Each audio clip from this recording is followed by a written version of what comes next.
નમસ્કાર મિત્રો, health tips Gujarati ચેનલમાં આપનું સ્વાગત કરું છું. મિત્રો, આપણા શરીરમાં પેટમાં જ્યારે ગેસ બને છે, આ ગેસની સમસ્યા ઘણા લોકોને જોવા મળતી હોય છે. પણ આ ગેસ છે ને, આમ તો સાવ સામાન્ય લાગે છે સમસ્યા, પરંતુ આ ગેસની સમસ્યાને જો મટાડવી હોય તો આજનો વિડીયો પૂરો જોઈ લેજો મિત્રો. જે ઉપચાર બતાવું છું, જે દેશી આયુર્વેદિક નુસ્ખો બતાવું છું ને, એ નુસ્ખો છે એ પેટમાં થતા ગેસને સાવ મટાડી દેશે. ગેસ થાય પેટમાં શા માટે થાય? તો કે એક તો પાચન નબળું હોય. પાચન શા માટે નબળું હોય? તો એના તો ઘણા બધા કારણો હોય છે. એમાં સૌથી મહત્વનું એક તો છે અનિયમિત ભોજન. દરરોજનું ભોજન તમે જો નિયમિત ન લેતા હોય, એટલે કે ભોજન કરવાનો ફિક્સ ટાઈમ ન હોય ને, એમાં ઓછામાં ઓછા 1 કલાકનો પણ ફેરફાર થાય એટલે પેટની અંદર ગેસ થાય. એ સિવાય જે લોકો ઉતાવળે જમતા હોય, તો આવા લોકોના પેટમાં પણ ગેસ થવાની સમસ્યા 100% થતી હોય. એ સિવાય જે લોકો ભોજન કર્યા પછી તરત કાં તો સૂઈ જતા હોય, અથવા ભોજન કર્યા પછી ઘણું બધું પાણી પીતા હોય કે ઠંડી છાશ પણ પીતા હોય ને ભોજન કર્યા પછી, તો પણ મિત્રો એનાથી ગેસ થવાની પૂરી શક્યતા રહેલી છે. એટલે સૌથી પહેલા તો ભોજન પૂરું કર્યા પછી પાણી બિલકુલ ન પીવું. 1 ઘૂંટડા જેટલું જ પીવાનું છે. પછી ભોજન પછી અડધો પોણો કલાક પછી જ પાણી પીવાનું છે મિત્રો. આજનો ઉપચાર છે એ ગેસને મટાડવા માટે અક્ષીર છે. અને ગેસ મટી જશે એટલે જે લોકોને પેટ સાફ ન થવાયની કોઈ પણ સમસ્યા હોય, અથવા સવારે પેટ સાફ થવામાં વાર લાગતી હોય, તો આવા લોકોને પણ આ ઉપચારથી ખૂબ જ ફાયદો થશે. એટલે કે કબજિયાત જેવી સમસ્યામાં ઘણો બધો ફાયદો થાય છે. સૌથી મહત્વની વાત કરી દઉં કે જે ભોજન આપણે 2 દિવસમાં 2 ટાઈમ કે 3 ટાઈમ જમતા હોય, તો એ ટાઈમ છે એ બરાબરનો રાખવાનો. કેમ કે ફિક્સ ટાઈમ રાખવાનો. જો 1 વાગ્યે બપોરે જમતા હોય, તો દરરોજ 1 કે 1.5 વાગ્યે જમી જ લેવાનું. પણ તમે એક દિવસે 12 વાગ્યે ને બીજા દિવસે 3 વાગ્યે જો જમતા હોય ને, તો આનાથી પેટમાં 100% ગેસ થવાની પૂરી શક્યતા રહેલી છે. એ સિવાય મિત્રો, જ્યારે આપણે પાણી પીતા હોય ને, ભોજન કર્યા પછી તરત ઘણા લોકો 1 લોટો પાણી પી જતા હોય, તો આપણે જે ભોજન કર્યું હોય ને, તરત એની અંદર ડાયજેશન જે સિસ્ટમ છે એની અંદર ભોજનને પચાવવાની કામગીરી ચાલુ હોય અંદર આપણા પેટની અંદર, ત્યારે આપણે જ્યારે પ્રવાહી પીએ ને, ત્યારે એ કામગીરી છે, મતલબ કે જે ક્રિયા છે એમાં વિક્ષેપ પડતો હોય છે, અને એ ક્રિયા અતિ મંદ થઈ જાય છે. એટલે કે પાચન સિસ્ટમ છે અતિ મંદ થાય છે.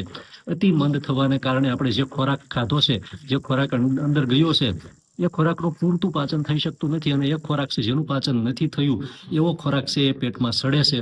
અને આ સડેલા ખોરાકને કારણે આપણા પેટમાં ગેસ થાય છે. અને ગેસ થાય છે એ સિવાય જે સડેલો ખોરાક હોય છે એ ઝડપથી ટોયલેટમાં પણ નીકળી શકતો નથી. આપણે જ્યારે ટોયલેટ માટે જઈએ ત્યારે સડેલો જે કચરો છે એ ઝડપથી બહાર નીકળી શકતો નથી, જેને આપણે કબજિયાત કહીએ છીએ. અને આ સમસ્યા જ્યારે પેટમાં ઊભી થાય ને, ત્યારે મિત્રો આપણું શરીર છે એની અંદર ગમે ત્યાં કોઈ પણ સમસ્યા થઈ શકે છે.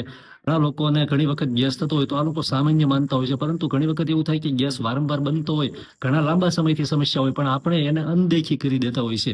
આપણે એને અજાણ કરી દેતા હોઈએ છીએ. અને ઘણી વખત આ સમસ્યા એટલી હાવી થઈ જાય છે આપણા શરીરમાં, ત્યારે આપણને એનો અંદાજો આવે છે. કેમ કે જ્યારે પેટમાં વધારે પડતો દિવસે ને દિવસે જ્યારે વધારે ગેસ થતો જાય, ગેસની સમસ્યા થાય ને, ત્યારે એ ગેસ ઘણી વખત નીકળી શકતો નથી, અને ગેસ છે ઉપર ચડે છે, જેને આપણે અવળો ગેસ કહીએ છીએ. ત્યારે એ શરીરના કોઈ પણ અંગને ડેમેજ કરી શકે છે.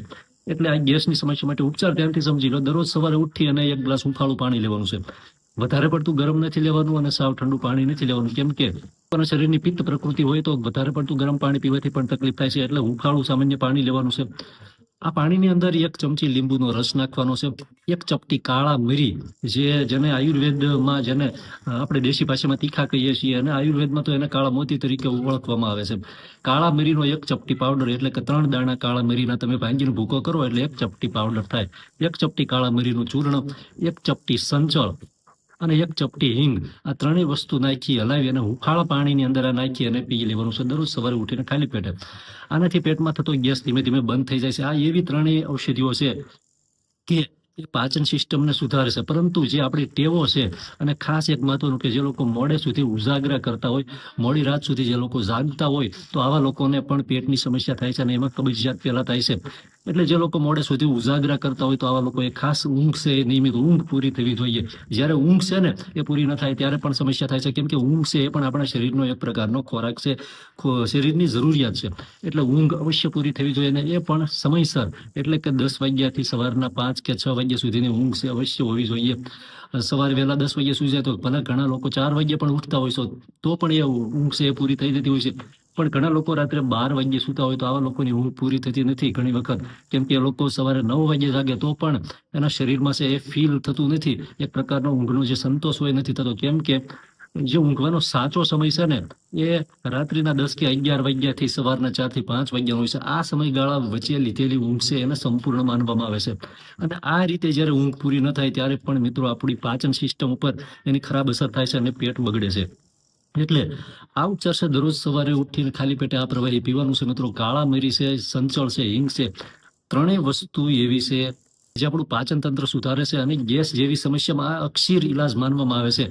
બહારની વસ્તુ ખાવાની બંધ કરી દેવાની, તીખી તળેલી અને મેંદાવાળી વસ્તુ બંધ કરી, અને સૌથી મહત્વનું કે નિયમિત ભોજન રાખવાનું, ભોજનનો ટાઈમ નિયમિત, અને ભોજન એકદમ ધીમે ધીમે.